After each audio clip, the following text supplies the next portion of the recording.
Police है, रौनक यादव, विशाल सुरेश पटेल जी हैं, professor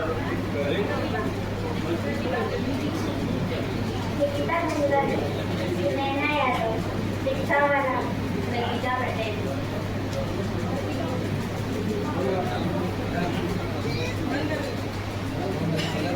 जिंदाबाद। और हम लोग पुलिस से हैं। हमारा पुलिस 8 साल से लगभग बंद है। वेतन काम होना चाहिए और जो आज 12 घंटे की जगह 12 लोगों 3 घंटे के वेतन में 12 घंटे करवा रही है, ये बहुत बड़ा अन्याय है। और हमारी जनसंख्या बढ़ रही है लेकिन रोजगार को घटाया जा रहा है, ये नहीं होना चाहिए। क्योंकि आज रोजगार के लिए शिक्षा शिक्षित विभाग रोजगार मतलब तरस रहा है। रोजगार के लिए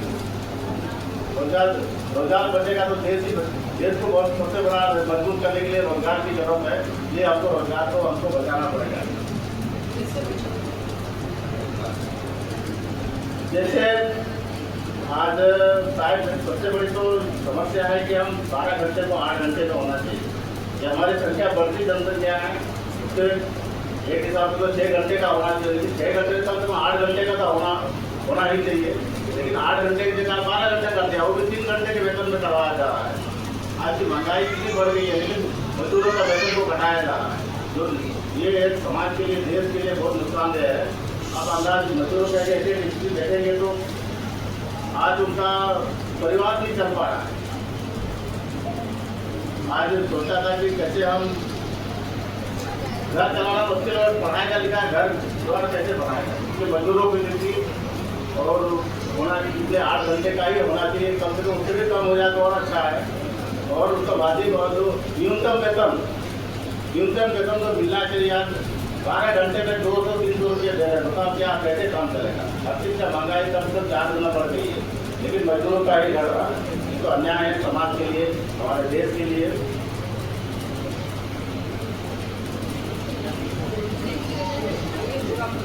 और आखिर में हम नर्मदा बचाओ आंदोलन और NAPL से ये दुआ करेंगे, हम प्रार्थना करेंगे कि जो संविधान को शिक्षा में सम्मिलित किया जाए, इसके लिए सरकार के ऊपर दबाव जैसा भी हो सकता है। और हमसे ज़्यादा आप जानती है कि ताकि हम सच्चाई और अपना हक अधिकार और उसको जानेंगे तो समाज हमारा बढ़ेगा नहीं। और संविधान को जाने तो हक अपने लिए समानता बना रहेगा। और जो रोजगार जिस तरह से अन्याय अपराध हो रहा है, ये सब खत्म हो जाएगी।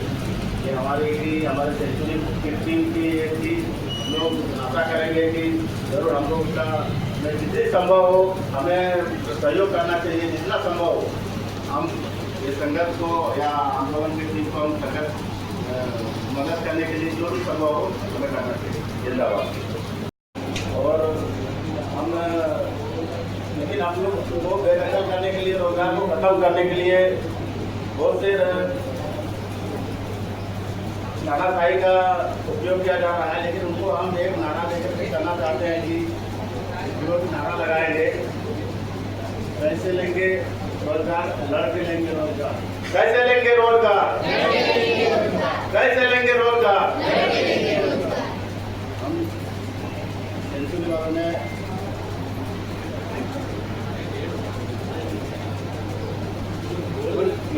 बिंदु पर केंद्रित किया है कि ये सब होना चाहिए।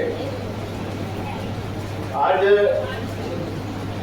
शिक्षा की कमी के कारण हमारी जो समाज जो पिछड़ रहा है या हमें राजनीतिक पार्टियां उनको उलझा रही है, इसका सबसे बड़ा कारण है शिक्षा की कमी। इसलिए हम लोगों ने ये तय किया कि शिक्षा को बढ़ाने के लिए, शिक्षा खत्म करने के लिए उन माँ बाप को प्रेरित करेंगे जो लोग अपने बच्चे को नहीं भेजते हैं स्कूल, उसको ताकि उनको शिक्षा का महत्व बताएंगे घर में जाकर के। एक टीम बना करके बताएंगे घर घर में कि शिक्षा हमारे लिए बहुत जरूरी है। दूसरी बिंदु है, हम पर्यावरण को नहीं समझते। आज ज़्यादातर हम उपयोग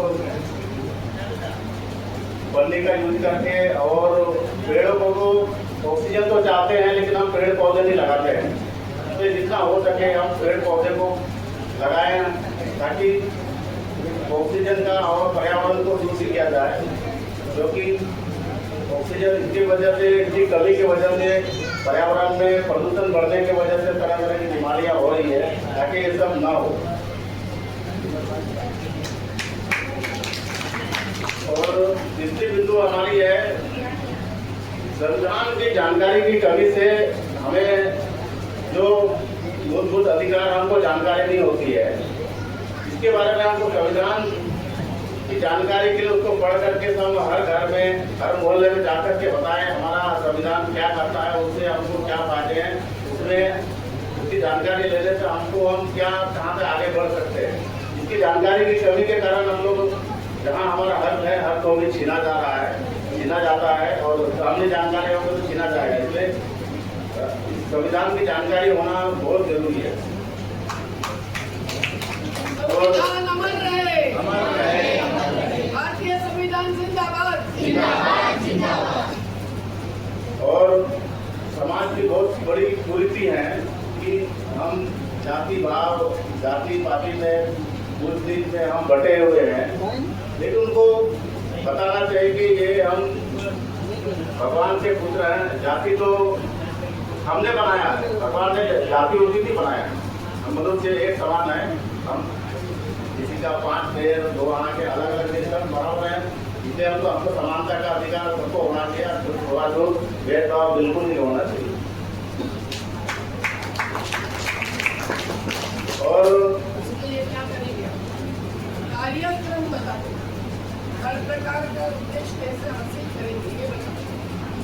इसके बारे में जो भी शिक्षित समाज में शिक्षित युवा युवतियाँ हैं, उसको समूह करके एक प्लानिंग बना करके हर मोहल्ले में जाकर के हम बताएंगे कि इससे युवा जो हमारी ये कुरीति है, हम ये जातिवादी तो हम समाज को बांटने के हिसाब से हमने बनाया है, भगवान ने भी बनाया है।